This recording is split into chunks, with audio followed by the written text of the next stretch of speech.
जाइए, थोड़ा शांत हो जाए। नमस्कार प्यारे बच्चों, बहुत बहुत स्वागत है आपका आज की सोशल साइंस क्लास में। मैं आकांक्षा अनुभूति, आपकी सोशल साइंस टीचर, आपके साथ हूँ फिर से। सामाजिक विभाजन यानी कि political science class 10th chapter 1 सत्ता में साझेदारी, लोकतंत्र में सत्ता में साझेदारी के चैप्टर को लेकर के, जिसके अब इस एक तरीके से समझिए तो अंतिम वीडियो पे हम पहुंच चुके हैं।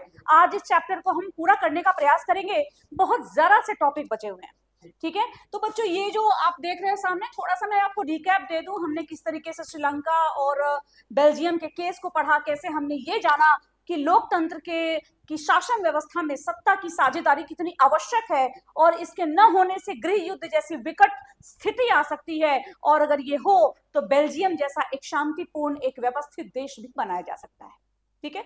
इसके बाद हमने इस बात को भी जाना था कि सत्ता में साझेदारी के कौन से उसकी क्या आवश्यकता है, क्या औचित्य है, जिसमें हमने ये निष्कर्ष निकाला था कि सत्ता में साझेदारी लोकतंत्र की आत्मा है।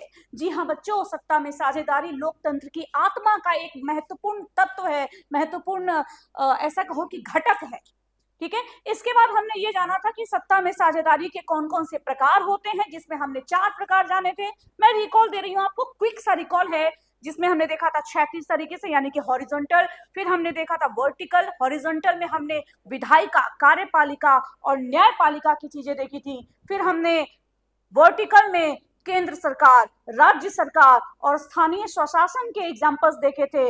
उसके बाद हमने जाना था कि किस तरीके से विभिन्न सामाजिक समूहों और समुदायों के बीच में सत्ता का विभाजन होता है, सत्ता की साझेदारी होती है। और चौथे स्वरूप में हमने देखा था राजनीतिक दल, दबाव समूह और आंदोलनों के साथ कैसे सत्ता को शेयर किया जाता है। अंतिम जो हमने स्लाइड देखा था वो था सामाजिक विभाजन के 3 निर्धारक तत्व, जिसमें हमने लोगों की अपनी पहचान के प्रति धारणा, सांस्कृतिक या धार्मिक पहचान और सरकार के रुख के विषय में बात की थी। और इन चीजों को हमने बहुत अच्छे से समझा था। जिन लोगों की वीडियो मिस हुई हो, उनसे ये रिक्वेस्ट है कि वो कृपया जाकर के अगर पुराने वीडियोस देख लेंगे तो आगे की चीजों को वो अच्छे तरीके से कनेक्ट कर पाएंगे, और आपकी कॉन्सेप्ट के प्रति समझ भी बहुत अच्छी विकसित होगी, ठीक है बच्चों। आगे चलते हैं। या आज की जो हम स्लाइड शुरू करेंगे वो है सामाजिक विभाजन में जाति, धर्म और लिंग विभेद के स्वरूप। देखो बच्चों, ऐसे तो सुनने में बड़ा ही सिंपल सा लग रहा है, लेकिन है गहरा। क्यों क्यों है गहरा और क्यों है महत्वपूर्ण, इसको जानना, सुनना, समझना। आपके साथ दिक्कत क्या आती है इसको समझो। टॉपिक पढ़ने में लगता है हाँ ये तो बहुत आसान सा है, क्या करना है, सामाजिक विभाजन में जाति के बारे में लिखना है, धर्म के बारे में लिखना है, लिंग विभेद को लिखना है, हम तो लिख ही डालेंगे। लेकिन जब बारी लिखने की आती है ना, इसमें हमें 5-4 पॉइंट लिखने होते हैं, दीर्घ उत्तरीय प्रश्नों में, लघु उत्तरीय प्रश्नों में, तो फिर हम फंस जाते हैं। एक पॉइंट लिखने के बाद हमें लगता है हमने तो सब कुछ कह दिया, अब क्या बच गया। इसलिए ये जरूरी है कि टॉपिक को तोड़ के भागों में पढ़ा जाए, समझा जाए, आत्मसात किया जाए। तो चलते हैं बच्चों, शुरू करते हैं आज के इस टॉपिक को। सबसे पहले हम देखेंगे जाति पर आधारित विभाजन। पहले भी हमने जाति की चर्चा की है, आज थोड़ी सी इसको विस्तार से इसकी चर्चा करते हैं। बच्चों, क्या है जाति? What is the meaning of जाति, कास्ट? अक्सर हम अपनी बोलचाल में सुनते हैं, आसपास सुनते हैं, ये इस जाति का है, ये इस जाति का है, जाति प्रमाण पत्र, दिस दैट ये और। ये जाति है क्या? तो बच्चों, सामाजिक रूप से हम जन्म के बाद जिस सामाजिक समुदाय का सदस्य बन जाते हैं अपने जन्म के साथ ही, वही हमारी जाति कही जाती है। ये हमारे हाथ में नहीं है कि हम किस जाति में जन्म लेंगे, हम किस परिवार में जन्म लेंगे। ये एक बड़ी ही प्राकृतिक प्रक्रिया है जिसके साथ ही हमारी जाति निश्चित हो जाती है और जीवन पर्यंत हम उस जाति के सदस्य रहते हैं। अब इस जाति पर आधारित विभाजन ये क्या है भाई? तो देखो, जाति का होना सकारात्मक और नकारात्मक दोनों तरीके से प्रभाव डालता है। इसको आप थोड़ा समझिएगा। जब हमारा जन्म होता है तो हम जाति की व्यवस्था में प्रवेश कर जाते हैं स्वतः। प्रत्येक जाति के अपने रीति रिवाज होते हैं।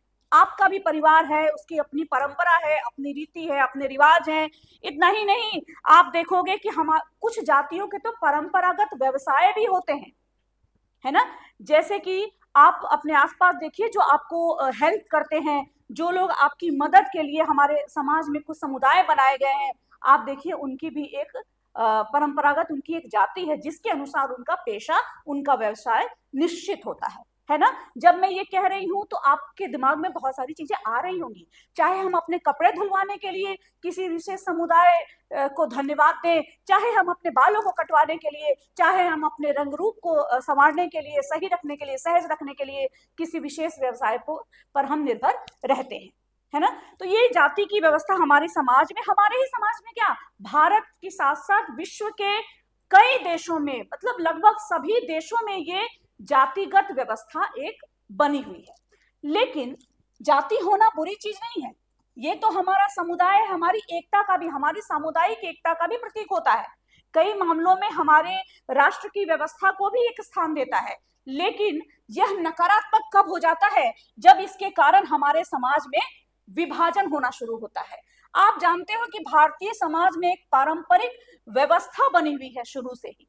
आपने इतिहास में पढ़ा होगा, छठी कक्षा में, सातवीं कक्षा में, कि किस तरीके से भारतीय समाज में वर्ण व्यवस्था थी। वर्ण व्यवस्था जिसमें कि व्यवसाय के आधार पर, समाज में दिए जाने वाले योगदान के आधार पर वर्ण बनाए गए थे।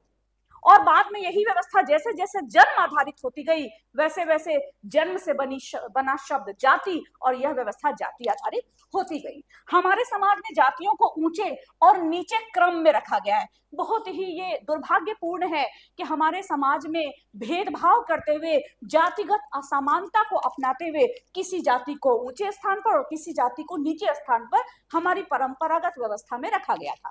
हालांकि शिक्षा और दूसरी सुविधाएं और इसके साथ ही हमारा विकास इस असमानता को किसी हद तक कम करने का प्रयास कर रहा है, और हम आशा करते हैं कि आगे भी ये होता रहेगा। लेकिन आज हमें जो महत्वपूर्ण यहाँ पढ़ना है कि इस सामाजिक विभाजन में, विशेष रूप से राजनीति में, क्योंकि बच्चों आपकी पुस्तक का नाम है लोकतांत्रिक राजनीति, आपके विषय का नाम है राजनीति विज्ञान, इसलिए हमें राजनीति के परिप्रेक्ष्य में इस विभाजन को पढ़ना है।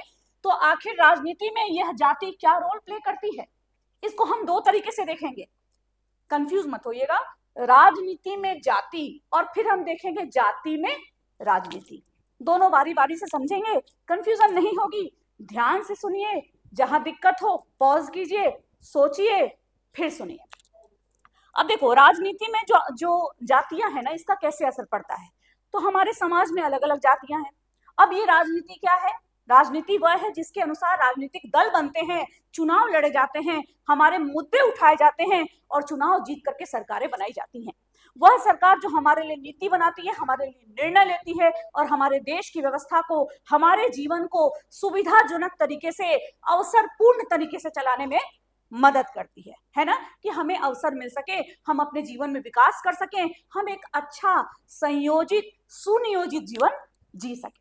ठीक है। तो आखिर ये जो जातिगत विभिन्नताएं हैं, जो अलग अलग जातियों के लोग हैं, जब राजनीति में राजनीतिक दल जब चुनाव लड़ते हैं और इन चुनावों में जब इस जातिगत असमानता, जाति की वजह से जो लोगों के साथ भेदभाव हो रहा है, असमानता हो रही है, कोई पिछड़ा हुआ है, उसके लिए जब मुद्दों को उठाया जाता है कि इस जाति को विकास करने के लिए और अवसरों की जरूरत है, इस जाति के लिए विशेष योजना बनाई जानी चाहिए, इन जातियों के लिए हमें विशेष प्रयास करने चाहिए, जब इस तरीके से राजनीति में जाति का रोल आता है, जाति की भूमिका आती है, तो कहीं ना कहीं यह जातियां, ये जातिगत जो हमारी सामाजिक व्यवस्था है, यह राजनीति में एक सकारात्मक भूमिका निभाती है, क्योंकि इससे हमारे देश के सभी जातियों को, सभी समुदायों को आगे बढ़ने का अवसर मिलता है।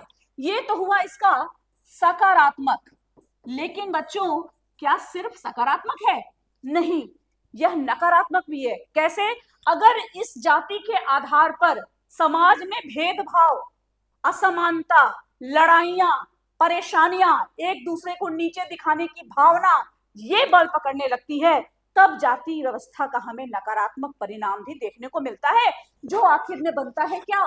सामाजिक विभाजन। यहां मैं जातियों के बारे में आपको बता दूं कि दुनिया के हर समाज में जातिगत असमानता है। हम एक समाज ऐसा उठा के नहीं ला सकते दुनिया के किसी देश से जहां पर सभी जातियां एक समान हो, नहीं है, लेकिन होनी चाहिए। और इसीलिए आप हिस्ट्री में जब पढ़ोगे तो आपको पता चलेगा कि एक आइडियोलॉजिकल समाज की कल्पना कैसे एक आर्टिस्ट ने की थी, जिसे आप यूरोप के राष्ट्रवाद के चैप्टर में ही इसको पढ़ेंगे। अब देखो, जब शुरू में हमारे यहाँ श्रम विभाजन था, क्योंकि पेशा जो होता है ना, व्यवसाय, ये हमेशा से एक पीढ़ी से दूसरे पीढ़ी ट्रांसफर होता जाता है। यही व्यवस्था जब स्थायी हो जाती है तो श्रम विभाजन का एक अतिवादी मतलब कि एक्सेस, अति करने वाला रूप बन जाता है, और यह बाद में जाकर के जाति के रूप में अलग रीति रिवाज, अलग परंपराएं, शादी ब्याह के संबंध इस रूप में सामने आता है। आप देखिए, हर परिवार चाहता है कि हम अपने घर में बच्चों की शादियां जो है अपनी ही जाति में करें, है ना, अपनी ही जाति में संबंध करें, अपनी ही जाति के लोगों को बुलाएं, अपनी परंपराओं में अपनी जाति के लोगों को ही प्राथमिकता दें। ये सोच जब आने लगती है, जब हम दूसरों के साथ भेदभाव करने लगते हैं, तो सामाजिक विभाजन की दिक्कत आती है। यहां मैं आपको बताना चाहूंगी बच्चों कि हमारे संविधान में जातिगत व्यवस्थाओं को लेकर के कुछ प्रावधान दिए गए हैं ताकि इस तरह की समस्याएं नहीं आए। जैसे कि आप देखो कि हमारे संविधान के भाग 3 में, अच्छा भाग 3 में क्या दिया है? मौलिक अधिकार। हमेशा याद रखना, भाग 3 में क्या है? मौलिक अधिकार, जिसे हम अंग्रेजी में फंडामेंटल राइट्स भी कहते हैं। इन मौलिक अधिकारों में आप देखेंगे कि कई सारे ऐसी चीजें दिए गए हैं कि हर नागरिक को ये स्वतंत्रता दी गई है कि वह अपनी इच्छा से पेशे का चयन करे, किसी भी आधार पर, इवन जाति के आधार पर भी किसी भी तरह का भेदभाव नहीं कर सकते। अनुच्छेद 14 से लेकर अनुच्छेद 16 तक आप देखोगे कि किसी भी व्यक्ति को कानून के सामने समानता प्रदान की गई है। कानून लिंग, जाति, धर्म, किसी आधार पर भेदभाव नहीं कर सकता, जिसे कि हम समानता का अधिकार जो अनुच्छेद 14 से अनुच्छेद 18 तक है पूरी तरीके से, उसमें हम इसको देखते हैं। अब यहां पर मैंने आपको एक और टर्म कहा था, एक तो कहा था राजनीति में जाति, जो मैंने आपको बताया कि राजनीति में जाति का कैसे रोल है। यहां आप देखोगे कि कई बार ना हमारे जो नेता हैं, हमारे जो तथाकथित नेता होते हैं, वो जाति के आधार पर वोट मांगने की अपील करते हैं। इसके दो कारण हैं, इसका भी सकारात्मक कारण है और नकारात्मक। सकारात्मक क्या है कि अगर हमारी जाति से कोई है, हम में से कोई है, तो वो हमारी समस्याओं को ज्यादा अच्छे तरीके से समझ सकता है, हमारी समस्याओं को सही तरीके से उस बड़े प्लेटफॉर्म पे रख सकता है। इसलिए जाति के आधार पे अगर लोग समूह गठित करते हैं, राजनीतिक पार्टियां बनाते हैं, मुद्दे बनाते हैं, तो इसका एक सकारात्मक पक्ष भी है। लेकिन अगर इसी जाति के आधार पे वोट बैंक बना करके अपने स्वार्थ की पूर्ति अगर नेता करने लगे, राजनीतिक दल करने लगे, तब यह समाज में विभाजन का कारण बनता है और इसका परिणाम कभी भी अच्छा नहीं आता। मैं अब इसके साथ ही आगे चलती हूँ हमारे अगले टॉपिक पे। अब देखो कि सामाजिक असमानता के कारण शिक्षा तथा आर्थिक अवसरों में भेदभाव का सामना करना पड़ता है कई बार जातियों को, पुराने समय से ही, आज से नहीं, जबकि अंग्रेजों के समय से ही कुछ विशेष जातियां थी जो कि जिन्हें सुविधाएं नहीं मिली, जो शिक्षा में पिछड़ती गई, विकास में पिछड़ती गई, और पिछड़ते पिछड़ते आज के समय में वो काफी हाशिए पर पहुंच गई हैं। तो ऐसी जातियों के लिए जो राजनीतिक दल होते हैं, जो संविधान है, वो विशेष प्रावधान करता है और दल भी अपने अपने हिसाब से इन मुद्दों को उठाते रहते हैं। फिर देखोगे कि जाति के आधार पर टिकटों का वितरण होता है कई बार। कैसे? कोई राजनीतिक दल, अब मान लीजिए ये एक लोकसभा क्षेत्र है जिसका नाम है ए। अब राजनीतिक दल को पता है कि यहाँ एक विशेष एक्स जाति के लोग रहते हैं, तो वह दल कोशिश करता है कि इसी जाति के उम्मीदवार को यहाँ पर टिकट दे करके चुनाव लड़ने के लिए उनको वहां पर जिम्मेदारी दी जाए। साथ ही वोट मांगना और देना सामाजिक विभाजन का एक प्रमुख कारक है ना। सामाजिक विभाजन के लिए एक बड़ी बात है कि जाति के आधार पर हमारे यहाँ राजनीति में टिकटों का बंटवारा होता है, चुनाव लड़े जाते हैं, वोट मांगे जाते हैं, वोट दिए जाते हैं, ये सब तरीके हमारे यहाँ देखे जाते हैं। आगे चलते हैं।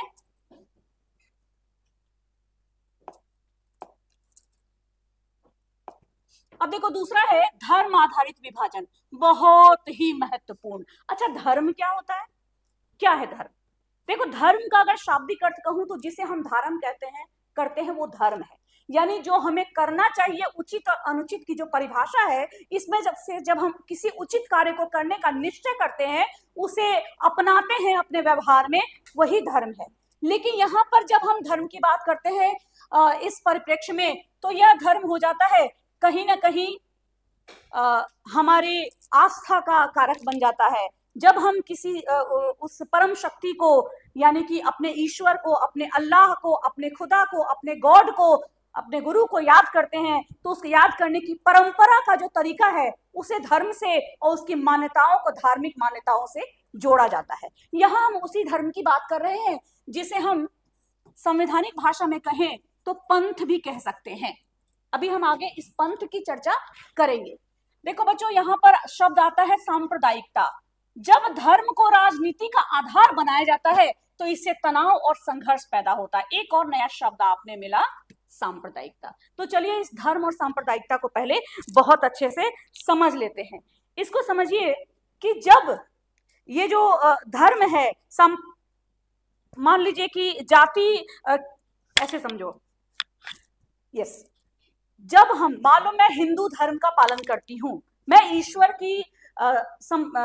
के अस्तित्व में विश्वास करती हूँ, या ईश्वर मान करके परम शक्ति की पूजा करती हूँ, मंदिर जाती हूँ, गीता रामायण पढ़ती हूँ, तो ये मैं हिंदू धर्म में विश्वास करती हूँ, ये मेरा धर्म है। लेकिन अगर कोई मेरा इस्लाम भाई जो कुरान में अपनी आस्था रखता है, कुरान में अपनी नियत रखता है, मस्जिद में जाकर के, दरगाह पर जाकर के नमाज पढ़ता है, वह इस्लाम धर्म में विश्वास करता है। इसी प्रकार से अगर कोई चर्च में जाकर के प्रेयर कर रहा है, हमारा ईसाई भाई, वह ईसाई धर्म में आस्था रखता है। और जब हमारे सिख भाई बहन गुरुद्वारे जाकर के अपनी प्रार्थना करते हैं तो वह सिख धर्म में विश्वास रखते हैं। ये धर्म, सभी धर्म अच्छी बातें सिखाते हैं, आपस में सद्भाव सिखाते हैं, भाईचारा सिखाते हैं, मानवता के मूल्यों के विषय में बताते हैं। लेकिन समस्या कब आती है? जब हम अपनी मान्यता को, अपने धर्म को, अपने रीति रिवाज को, अपनी परंपरा को दूसरों से श्रेष्ठ मानने लगते हैं या दूसरों से श्रेष्ठ साबित करने की होड़ में लग जाते हैं, तब यही रूप ले लेता है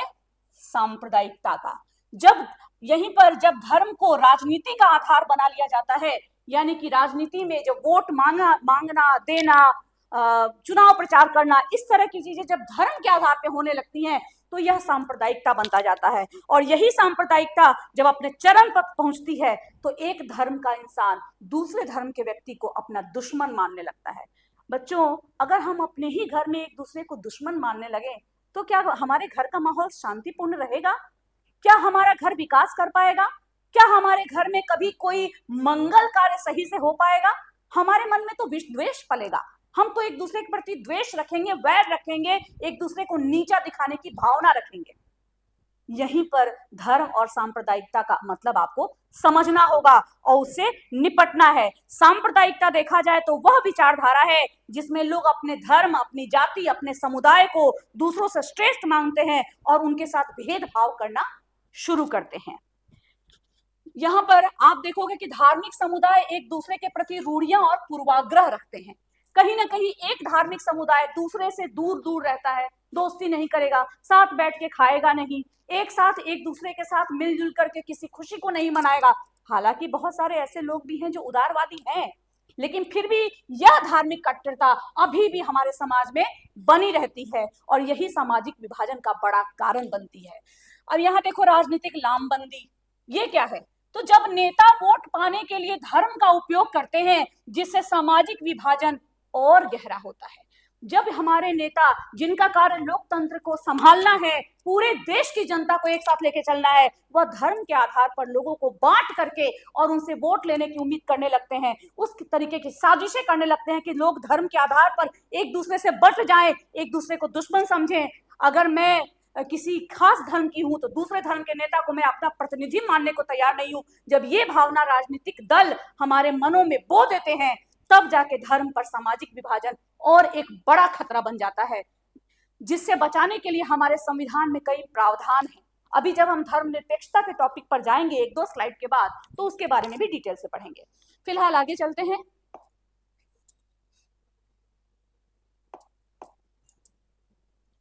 अब ये देखिए, लिंग आधारित विभाजन, यह भी एक बड़ी विडंबना है और ये तो आप अपने घर में भी देखते होंगे, अपने आसपास भी देखेंगे। मैं कुछ उदाहरण भी दूंगी आपको, वो भी समझेंगे। हमारे यहाँ पितृसत्तात्मक व्यवस्था है जिसमें पुरुषों को अधिक महत्व और महिलाओं पर शक्ति प्रदान की गई है। आप देखोगे अपने घर में भी, अगर आप लड़का हो या लड़की हो, अपने खुद को भी देखो, अपने भाई बहनों को भी देखो। जब हमारे घरों में बच्चा रोता है, लड़का रोता है, तो घर के लोग कहते हैं लड़का होके रोता है, लड़के कहीं रोते हैं। ये शब्द, ये वाक्य अक्सर हमें सुनने को मिल जाते हैं।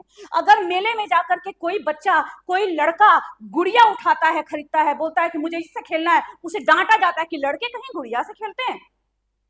ये आपने सुना होगा, और नहीं सुना तो आगे सुनेंगे। लड़कियों को, जो लड़का 5 बजे शाम तक, 6 बजे शाम तक खेल रहा है, अगर किसी घर की लड़की 6-7 बजे शाम तक बाहर रहे तो उसे आज भी हमारे घरों में कहा जाता है कि लड़कियां इतनी देर तक घर के बाहर नहीं रहती। कहीं ना कहीं ये इस बात का संकेत है कि हमारे समाज में अभी भी पितृसत्तात्मक सोच हावी है, जो महिलाओं पर पुरुषों को विशेष शक्ति प्रदान करती है, पुरुषों को अधिक महत्व देती है।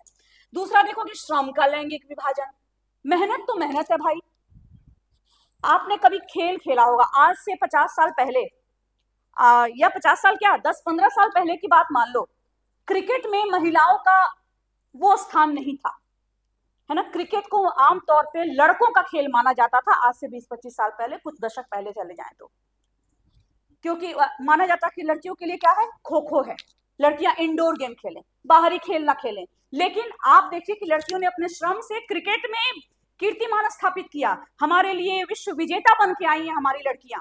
लेकिन इसके बाद भी हमारे समाज में लैंगिक विभाजन उसी तरीके से काम कर रहा है। भारतीय परंपरा में कहा गया है कि घर का काम महिलाओं के लिए और बाहर का काम पुरुषों के लिए। मैं एक महिला हूं और मैं यहाँ आकर के ऑनलाइन टीचिंग कर रही हूँ, घर से बाहर निकल के काम कर रही हूँ। हमारे जो बाकी के विषय के पुरुष साथी हैं, हमारी और भी महिला साथी हैं, वो उनको देखिए, सभी एक समान कार्य कर रहे हैं, लेकिन इसके बाद भी हमारे घरों से ये सोच बाहर नहीं जाती। आप उदाहरण देख लीजिए, आप मार्केट में चले जाइए, जितने अच्छे दर्जी हैं, कपड़ा सिलने वाले, आप देखिए कि पुरुष हैं, है ना। लेकिन जब आपके घर में आपके शर्ट का बटन टूटता है तो आप कभी पिता के पास नहीं जाते, आप मम्मी के पास जाते हैं कि मम्मी बटन लगा दो, जबकि आपको पता है कि पुरुष भी इस काम को बहुत अच्छे से कर सकते हैं। हमारे देश के मशहूर शेफ संजीव कपूर पुरुष हैं, जबकि हमें कुछ अच्छा खाना होता है तो हम नहीं कहते कि पापा बना दीजिए, हम कहते हैं मम्मी बना दो। क्यों? क्योंकि हमारे दिमाग में एक भावना घर कर गई है कि घर का काम महिलाएं ही करती हैं, बाहर का काम पुरुष ही करते हैं। यहां तक कि एक ही परिवार के अगर पति पत्नी एक साथ काम करने बाहर गए हैं, जब दोनों साथ घर आते हैं तो पति बैठ जाते हैं और पत्नी को कहते हैं कि एक कप चाय बना के लाओ, मैं बहुत थक गया, जबकि थकान दोनों को बराबर होती है। तो बच्चों, ये मानसिकता है, ये सोच है जो समाज में विभाजन को बोती है, रोकती है। इसे हटाना है और यही कारण है कि इस तरह के टॉपिक्स आपके पाठ्यक्रम में लाए गए हैं। आपको इसे समझना, जानना है।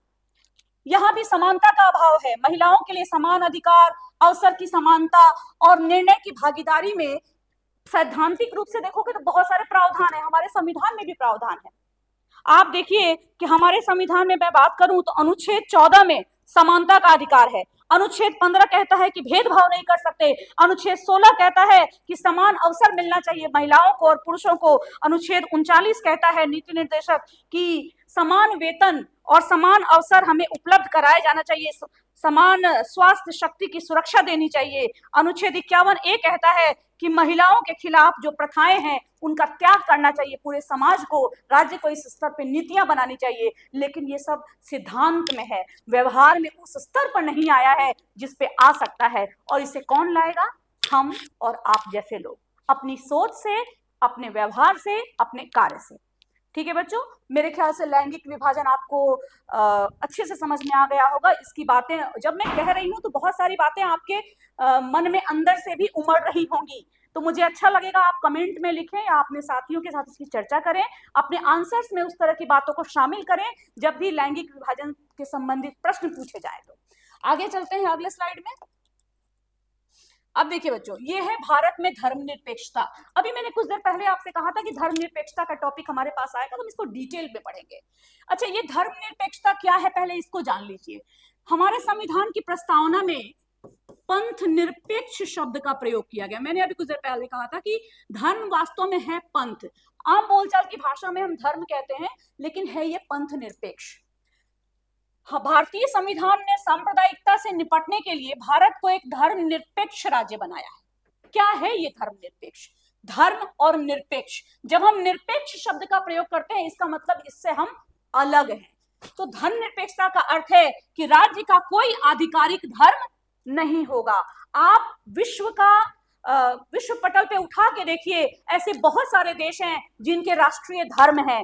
ईरान है, इसके अलावा पाकिस्तान है, बांग्लादेश है, अफगानिस्तान है, सऊदी अरब है, इन सब का राष्ट्रीय धर्म है इस्लाम।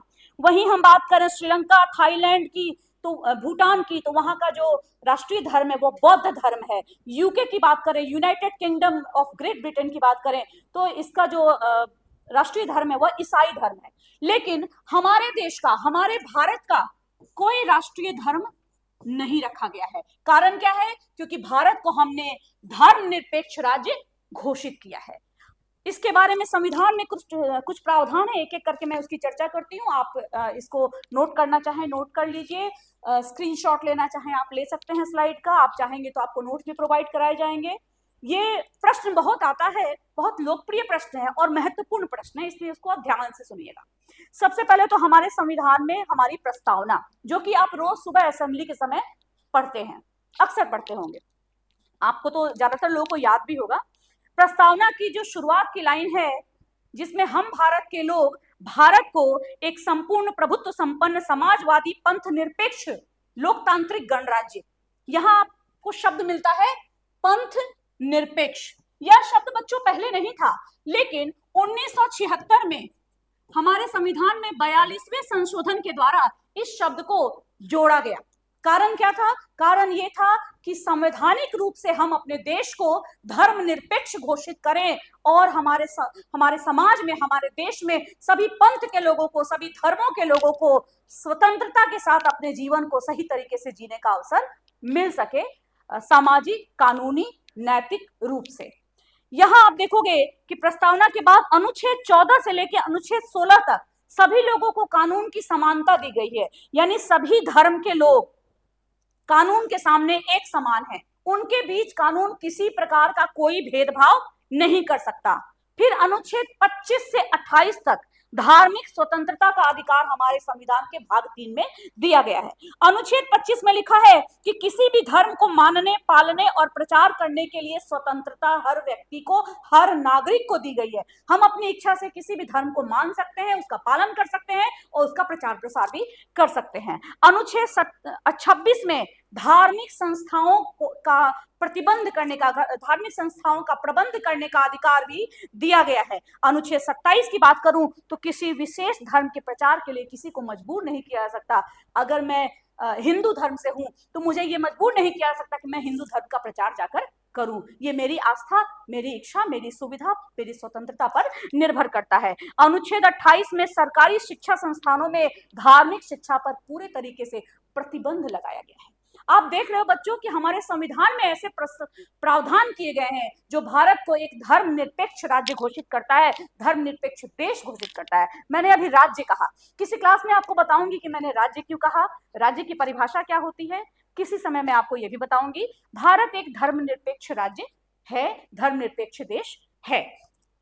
आगे बात करूं तो हर संविधान में हर नागरिक को यह स्वतंत्रता दी गई है कि अपने विश्वास से किसी भी धर्म को अंगीकार कर सकता है। वही बातें हैं मैंने जो आपको बताया, हमारे संविधान के अनुसार धर्म के आधार पर कोई भेदभाव नहीं किया जा सकता और संविधान के अनुसार धार्मिक समुदायों में समानता स्थापित करने के लिए धार्मिक मामलों में दखल दिया जा सकता है। ये बड़ा महत्वपूर्ण पॉइंट है। धर्मनिरपेक्ष राज्य होने के बाद भी हमारी सरकार चाहे तो जहां पर आवश्यकता हो वहां धार्मिक समुदायों के मामलों में दखल दे सकती है, लेकिन कानून के दायरे में रहकर, संविधान के दायरे में रहकर, बिना किसी विशेष धर्म का पक्ष लिए हुए। यहां आप देखोगे कि सरकार जब दखल देगी तो किसी धर्म का विरोध नहीं करेगी, बल्कि यह सरकार नागरिकों के अधिकारों और सामाजिक न्याय की रक्षा करने के लिए धार्मिक समुदायों के मामले में दखल देती है। इस तरीके से मैंने इन टॉपिक्स को भी क्लियर किया बच्चों। आगे चलते हैं। फिर ये वही बातें हैं जो मैंने अभी कुछ देर पहले कही। लैंगिक विभाजन, हमारे समाज में कामों का बंटवारा इस प्रकार हुआ है कि घर के काम महिलाओं के और बाहर के काम पुरुषों के हैं, है ना। सार्वजनिक में भागीदारी, सार्वजनिक जीवन में किस तरीके से हमारे देश में महिलाओं की भागीदारी आ रही है। मैं उदाहरण के रूप में आपके सामने हूँ, हमारी महामहिम राष्ट्रपति द्रौपदी मुर्मू जी आपके सामने हैं। हमारे समाज में ऐसी बहुत सारी महिलाएं हैं जो आगे बढ़ करके सार्वजनिक जीवन में, राजनीतिक जीवन में भागीदारी निभा रही हैं और एक मिसाल पेश कर रही हैं। हर प्रकार के जो प्रतियोगिता परीक्षाएं होती हैं, उनके रिजल्ट्स में जो शुरुआत के कुछ नाम महिलाओं के आते हैं, लड़कियों के आते हैं, ये बताते हैं कि अगर इन लड़कियों को भी सही मौका मिले तो वो क्या से क्या कर सकती हैं। इसके साथ ही आप देखोगे कि फिर भी हमारे यहाँ बहुत सारे ऐसे मसले हैं महिलाओं को लेकर के, लड़कियों को लेके, चाहे वो भ्रूण हत्या हो, चाहे वो बाल विवाह हो, चाहे वो विभिन्न प्रकार की के भेदभाव हो, चाहे वो शिक्षा में कम अवसर हो। आज भी आप देखिए कि ऐसे बहुत सारे परिवार हैं जो अगर लड़के और लड़की में से पढ़ाने के लिए किसी एक को चुनने की स्थिति आए, हालांकि हमारी सरकार सबके लिए सुविधा दे रही है, तो वो लड़कों को प्राथमिकता देते हैं, लड़कियों को नहीं देते। कहीं ना कहीं उनके दिमाग में ये बैठा हुआ है कि लड़का और लड़की दो अलग अलग हैं और इनके साथ अलग व्यवहार किया जाना चाहिए। इस सोच को हमें तोड़ना है, मेरे और आप जैसे लोगों को तोड़ना है। हमारे देश में भारत महिलाओं की कम साक्षरता, कन्या भ्रूण हत्या, घरेलू काम को कम आंकना, कई बार आप अपने घर में सुन लोगे, आपके पापा मम्मी को भी कहते होंगे, दिन भर तो घर में ही रहती हो, क्या करती हो? जबकि मम्मी क्या दिन भर बैठती हैं? नहीं बैठती, है ना। आप देखो कि अगर मैं घर में अपने खाना पकाती हूँ, खाना पका के यहाँ आ रही हूँ, अगर मैं वो खाना ना पकाऊं, किसी को वहां काम करने को रखूं खाना पकाने के लिए अपने हेल्पर के रूप में, तो वो मुझसे पैसे लेंगी। यानी कि खाना पकाने का भी जो कार्य है वो कहीं ना कहीं हम एक आर्थिक क्रिया के ही सापेक्ष में कर रहे हैं। क्यों? क्योंकि उसके जगह किसी और को दिया जाए तो उसके लिए हमें कुछ पैसे व्यय करने पड़ेंगे, है ना, खर्च करने पड़ेंगे। तो घरेलू काम को कम आंकने की जो प्रवृत्ति है, इसे भी अपने समाज से हमें हटाना है, क्योंकि घर भी हमें घर जाने पर व्यवस्थित ना मिले तो हम कहाँ जाएंगे, और दुनिया जीवन होटल में नहीं बिता सकते, है ना। आगे चलते हैं। अब महिलाओं को राजनीतिक प्रतिनिधित्व की बात करूं तो समस्याओं के समाधान के लिए निर्णय लेने में महिलाओं की भागीदारी बहुत जरूरी है, क्योंकि एक महिला ही महिला की समस्या को समझ सकती है। जब एक माँ अपने बेटे और बेटी दोनों की समस्या को समझ सकती है तो एक महिला समाज में हर किसी की समस्या को समझ सकती है। कहते हैं कि एक पुरुष को अगर आप पढ़ाते हैं तो उससे एक पुरुष शिक्षित होता है, लेकिन एक महिला को शिक्षित करते हैं तो एक परिवार शिक्षित होता है। तो कहीं ना कहीं महिलाओं की भागीदारी बड़ी आवश्यक है। आप देखोगे कि 1992 के 1992 के संशोधनों में भारत में पंचायतों और नगर पालिकाओं में कम से कम 33% सीटें महिलाओं के लिए आरक्षित हैं। हम बात करें बिहार की तो हमारा बिहार इस मामले में बहुत ही बेहतर है, क्योंकि यहाँ 50% सीटें महिलाओं के लिए आरक्षित हैं, स्थानीय स्वशासन में, पंचायतों में, नगर निगम में, नगर पालिकाओं में। फिर अंतिम हमारा टॉपिक है आज का, नारीवादी आंदोलन। बच्चों, नारीवाद क्या है? जिस किसी शब्द में वाद लग जाता है ना, वह एक विचारधारा होती है, इसको समझिएगा। राष्ट्रवाद, है ना, राष्ट्र से संबंधित विचारधारा। समाजवाद, समाज से संबंधित विचारधारा। नारीवाद, नारियों से संबंधित, नारियों के उत्थान से संबंधित विचारधारा। इसमें महिलाओं के साथ असमानता, भेदभाव का विरोध, समानता की मांग, इस तरीके के जो टॉपिक होते हैं, जो मुद्दे होते हैं, वो उठाए जाते हैं। महिलाओं के लिए समान अवसर मांगा जाता है। महिलाओं से संबंधित समस्याओं का समाधान करके और उन्हें एक अच्छा माहौल, समान अधिकार और अच्छा जीवन देने के लिए प्रयास किए जाते हैं नारीवादी आंदोलनों के द्वारा। सामाजिक, आर्थिक, राजनीतिक और व्यक्तिगत समानता के लिए प्रयास किए जाते हैं। महिलाओं का हर प्रकार से सशक्तिकरण किया जाता है। इसके संबंध में आप देखोगे कि बहुत सारे प्रयास भी किए गए हैं। जैसे कि आप देखिए कि हमारी बिहार सरकार, है ना, लड़कियों के लिए तरह तरह की योजनाएं लाती है शिक्षा विभाग में, है ना। बहुत सारे ऐसे आपको उदाहरण मिल जाएंगे कि स्त्रियों के लिए, लड़कियों के लिए कैसे सरकारें भी प्रयास कर रही हैं। ये प्रयास आज हो रहे हैं, लेकिन हम कुछ दशक पहले जाएं तो नारीवादी आंदोलनों का महत्व बहुत ज्यादा था, क्योंकि वहीं से इन सुधारों की जो पृष्ठभूमि है वो तैयार हुई है। तो इस प्रकार से हम अपने आज के इस चैप्टर को हम समाप्त कर चुके हैं। बहुत जल्दी हम इसका पूरा का पूरा जो जितने भी हमारे वस्तुनिष्ठ प्रश्न महत्वपूर्ण हो सकते हैं या जो हमारे प्रीवियस परीक्षाओं में पूछे गए प्रश्न हैं, उनके साथ भी इस चैप्टर का एक ओवरव्यू हम फिर से करेंगे।